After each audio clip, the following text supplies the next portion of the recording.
Assalamualaikum warahmatullahi wabarakatuh. Bismillah, hamdan wa syukranillah, amma ba'd. Yang saya hormati sahabat-sahabat subscriber dan seluruh sahabat-sahabat yang melihat video ini.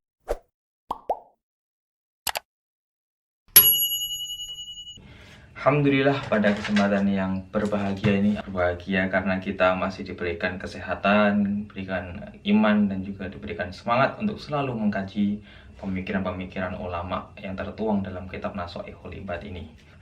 Langsung saja teman-teman, kita mulai seperti biasanya. Ya, mari kita berdoa terlebih dahulu. Ila hadratin Mustafa Muhammad sallallahu alaihi wasallam wa ala alihi wa ashabihi wa azwajihi wa dzurriyyatihi wa ila mu'allifil kitab. Al-Fatihah. A'udzu billahi minasyaitonir rajim. Bismillahirrahmanirrahim. Alhamdulillahirabbil alamin. Arrahmanir rahim. Maliki yaumiddin. Iyyaka na'budu wa iyyaka nasta'in. Ihdinas siratal mustaqim. Shiratal ladzina an'amta 'alaihim ghairil maghdubi 'alaihim waladdallin. Amin.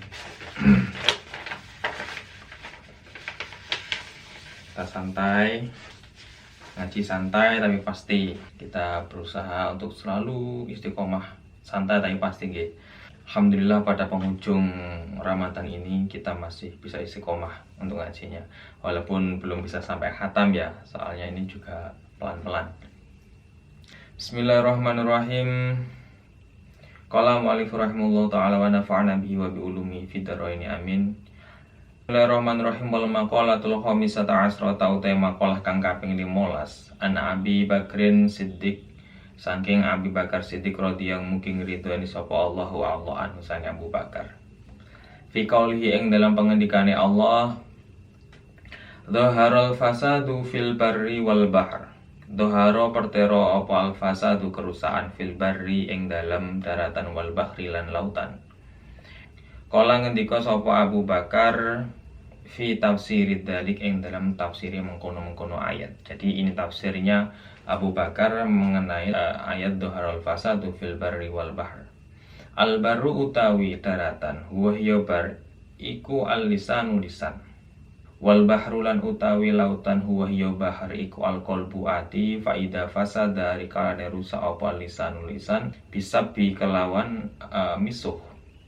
Berkata jorok, bakat mongko nangis alaihi ing atase lisan sapa an nufusu awa-awaan ayil khosu tegese manusa min bani Adam saking anak turunan Nabi Adam.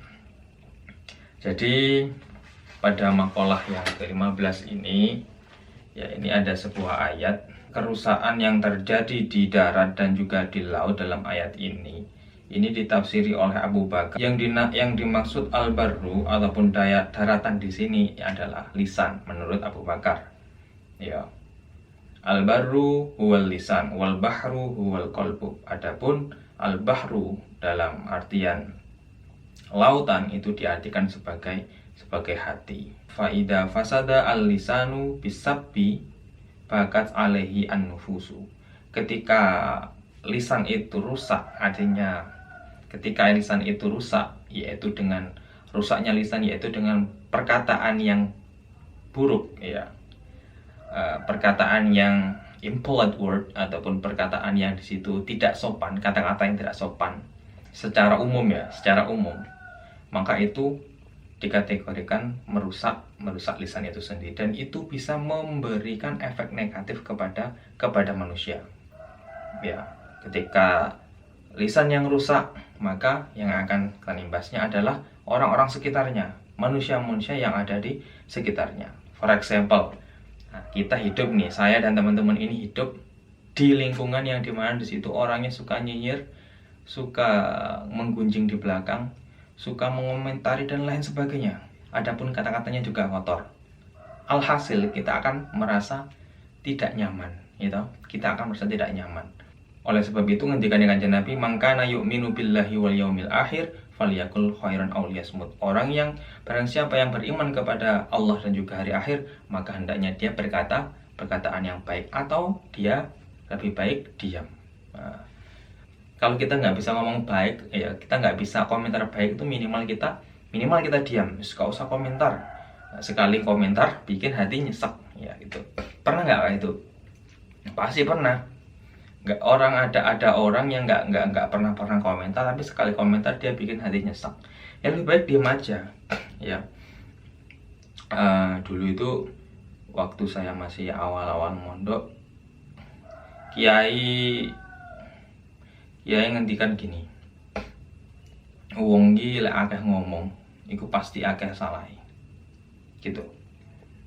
Memang benar, kesalahan itu datang ketika kita ada aksi toh. Ketika kita tidak ada aksi maka tidak akan ada salah. Artinya itu sudah relevan dengan apa yang dikatakan Nabi. Man kasuro kalamuhu kasuro khoto'ahu, wa man kasuro khoto'ahu kasuro dunubu, wa man kasuro dunubu Allah finnaribi. Barang siapa yang banyak omongnya, suka kritik orang, suka menjelek-jelekan orang, ataupun suka sekali mengkupas tentang seseorang ataupun hal yang lain, pokoknya banyak omong, dia akan banyak salahnya juga. Ya. Barang siapa juga banyak salahnya, maka dia akan juga banyak dosanya. Dan ketika orang sudah banyak dosanya, Allah finnaribi. Na'udzubillah summa na'udzubillah. Ya. Ini adalah sebenarnya semua yang telah dibahas oleh ulama-ulama dahulu itu jangan dianggap kuno ya.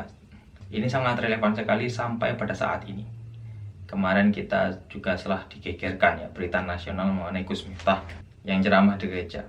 Padahal itu sebenarnya bukan murni ceramah, karena beliau diundang. Di sana juga ada banyak orang-orang Islam, yang lain juga ada Gus Hilmi, ya Sekjen PBNU dan beberapa tokoh-tokoh lain.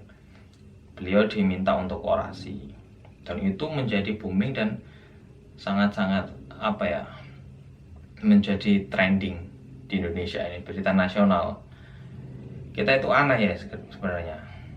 Kenapa ketika ada orang orasi di gereja dan di situ sifatnya nasional, ya tidak untuk dakwah ataupun ikut dalam peribadatan, di kafir, bahkan dihujat sama-sama se-Indonesia. Tetapi ketika ada teroris yang mengebom gereja, mengebom suatu tempat peribadatan, kita diam. Orang-orang tersebut yang menggunjing itu diam. Kenapa seperti itu? Itu artinya netizen sekarang itu lebih suka untuk menjelek-jelekan ataupun menghujat sesama Islam. Kalau menghujat sesama Islam, dia malah semangat di rohnya. Tapi ketika ada sesuatu dari orang-orang yang non-Islam, dia untuk menanggulangi hal tersebut, ya lebih baik ya perbanyak literasi. Orang itu ketika bacanya itu banyak, pengetahuannya banyak, ketika melakukan hal seperti ini dia akan merasa terstop. Oh, ini nggak boleh. Seperti ini ya. Saya ngaji ini seperti hanya saya berbicara kepada diri saya sendiri. Ya. Ngaji bab riya, ternyata saya pernah melakukan ini. Kemarin ngaji bab dosa kecil, dosa besar, ternyata saya juga melakukan hal ini. Jadi kadang-kadang saya itu malas ngaji. Karena apa? Setiap saya ngaji di situ ada sifat-sifat saya. Oleh sebab itu, semakin kita banyak ngaji, maka kita akan semakin banyak tamparan. Ya, perbanyak baca, perbanyak literasi. Insya Allah kita akan menjadi lebih baik. Teruskan ya. Bismillahirrahmanirrahim. Bismillahirrahmanirrahim. Kila dan ngendikaake al hikmatu utawi hikmah utawa faedah fi analisana ing dalam sak temene lisan iku wahidun siji. Tanbihun iku dadi pepiling lil abdi maring kaula fi annahu ing dalam sak temene lisan iku layan bagi ora sayu papaya takallama yen tawa guneman ila fima angin ing dalam perkara yuhimuhu kang mentingake ma ing abet wa fi khairina ing dalam kebagusan.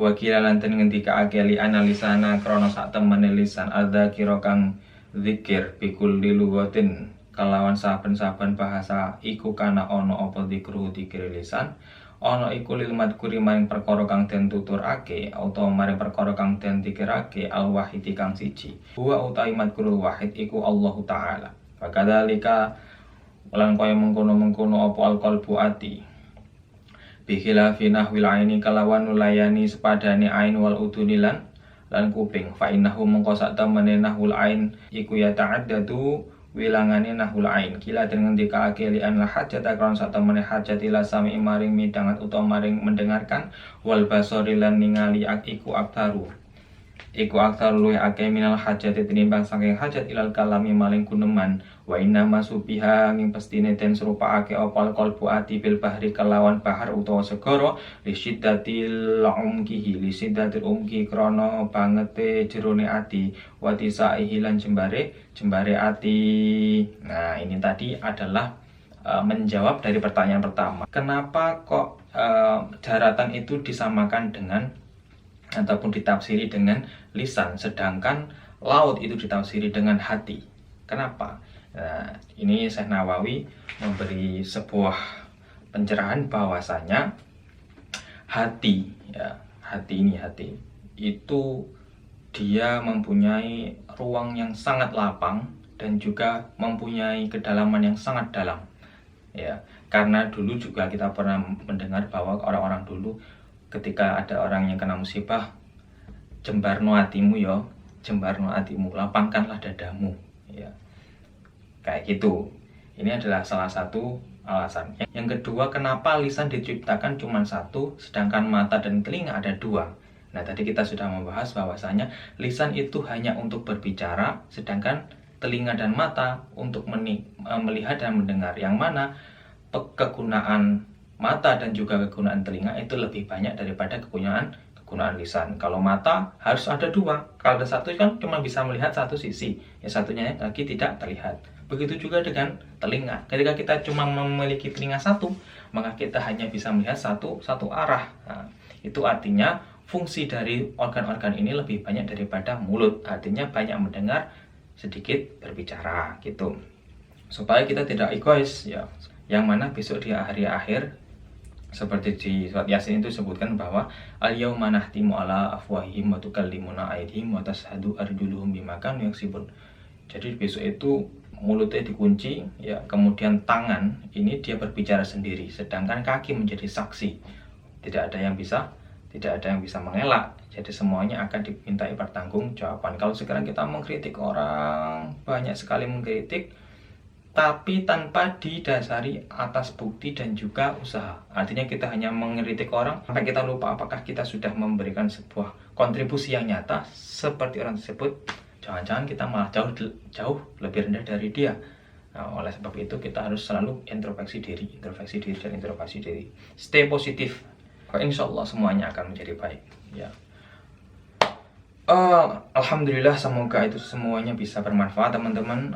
Saya kira cukup untuk pembahasan di maqalah ke-15 ini. Wal maqalatu as-sadisata asrata wallahu alam. Al-Fatihah. Bismillahirrahmanirrahim. Iyyaka na'budu wa iyyaka nasta'in. Assalamualaikum warahmatullahi wabarakatuh.